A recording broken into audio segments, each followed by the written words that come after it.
Now it's time for today's perspective, and here on France 24 we tell often terrible stories of the wars of today. We hear from those closest to it and from the politicians making the decisions. But of course, how the stories we tell affect individual communities is perhaps less easy to get across. Well, my guest today, who's now the books editor of the Irish Times, has been a journalist for over 3 decades, and he's taken time to delve back in time when he himself lived through the Troubles in Northern Ireland and how it hit his own community. Now, living in a single rural parish, his new book recounts the horrors of the past, neighbours and classmates, survivors, both Catholic and Protestant, entrusting him with their stories. Martin Doyle's book, Dirty Linen, The Troubles in My Home Place. He's also currently artist in residence at the Irish Cultural Centre here in Paris, and he joins me now here on set. Thanks very much for coming in and talking to us.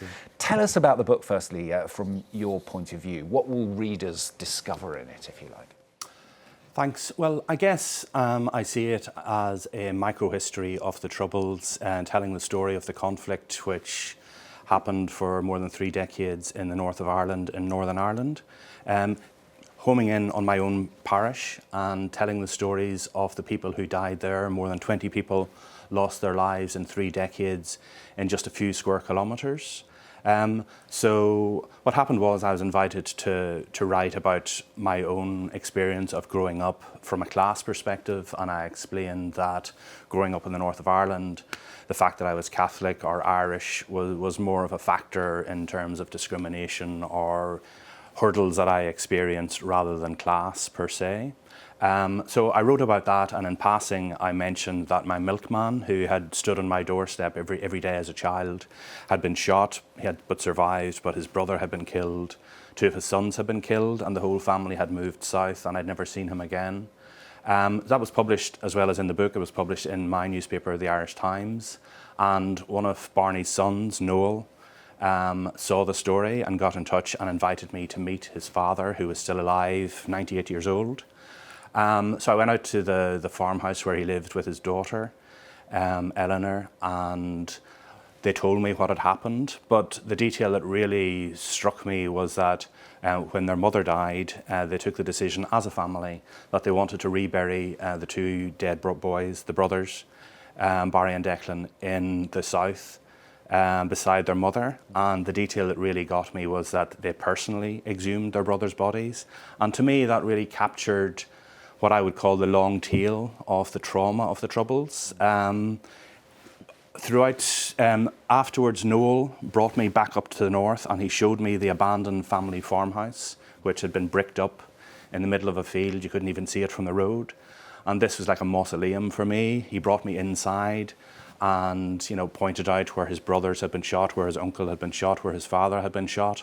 The roof was coming in. It was, it was quite an eerie place. I mean, it's incredible, isn't it, to hear those emotional stories that, of course, perhaps get lost when people like us are reporting the news, if you like. I think that's the thing. It's to kind of get under the skin. We've heard so much from politicians, so much from paramilitaries, the people arguably who caused so much of this grief.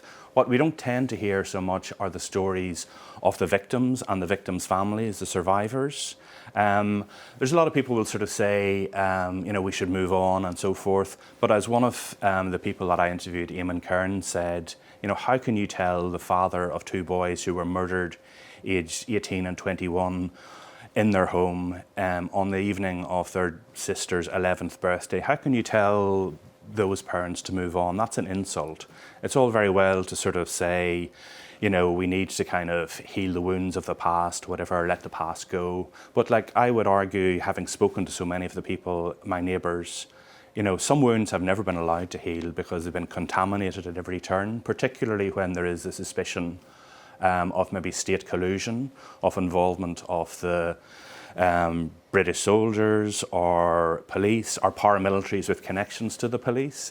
For example, after every murder, in terms of the Kearns boys, there's an appeal goes out from the police asking people, have they seen anything suspicious?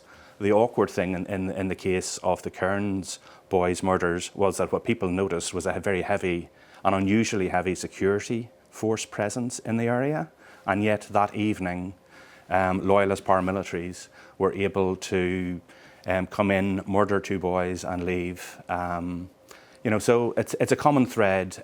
Where I grew up was called two things. It was part of the murder triangle and the linen triangle. So the reason the book is called Dirty Linen, it's telling stories that are often never told, but also the area was the heartland of the linen industry, which brought great wealth to the area, but it was also the murder triangle, which was a particular part of Mid-Ulster, the middle of Northern Ireland, where loyalist paramilitaries over 20 years killed a lot of innocent Catholic civilians.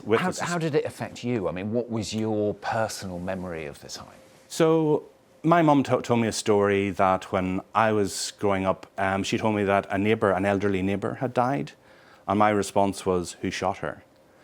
And so that, to me, I'd forgotten that, but that kind of made me stop and think, my goodness, I watched the news every night and there was always a shooting or a bomb explosion, people getting killed. And so the idea that an elderly woman, a neighbour, would die of natural causes was the last thing that came to my mind. So that was shocking. When we went shopping at the weekend, and you would park on the high street, but you couldn't leave your car unattended because of the danger of car bombs. So somebody had to stay in the car to be able to park there. So my parents would go shopping and leave me and my brothers and sister in the car. And kids are naturally impatient. So after 5 minutes, 10 minutes, I'm wondering where they are or what's keeping them. After an hour, I'm thinking, are they bombers?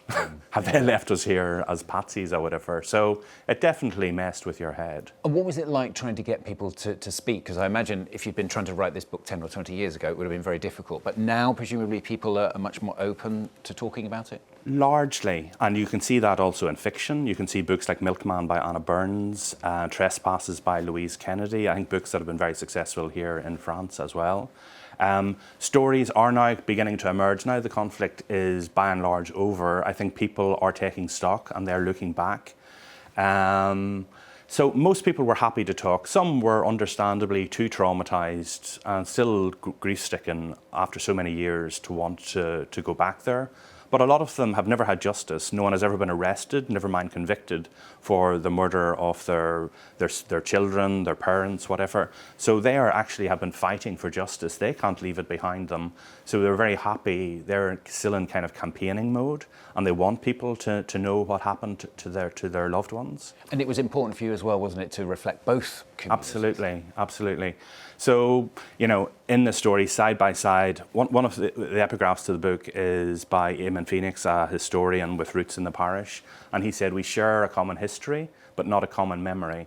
In other words, we've all lived through the same thing, but like maybe one part of the community homes in on what happened to them, and the other community homes in or focuses on what was done to them. So what I've done in this book, side by side, chapter by chapter, I've got a Catholic victim, a Protestant victim. I basically list every murder or violent death that happened in the parish of Tullalish, and whether Catholic or Protestant. So you can't read this book and have your prejudice reinforced, because you have to confront what was done to your neighbours who were of a different religion. So 4 days before the O'Dowds were killed, there was a bomb planted by the INLA, a nationalist Irish, largely Catholic paramilitary organisation that killed 3 innocent civilians.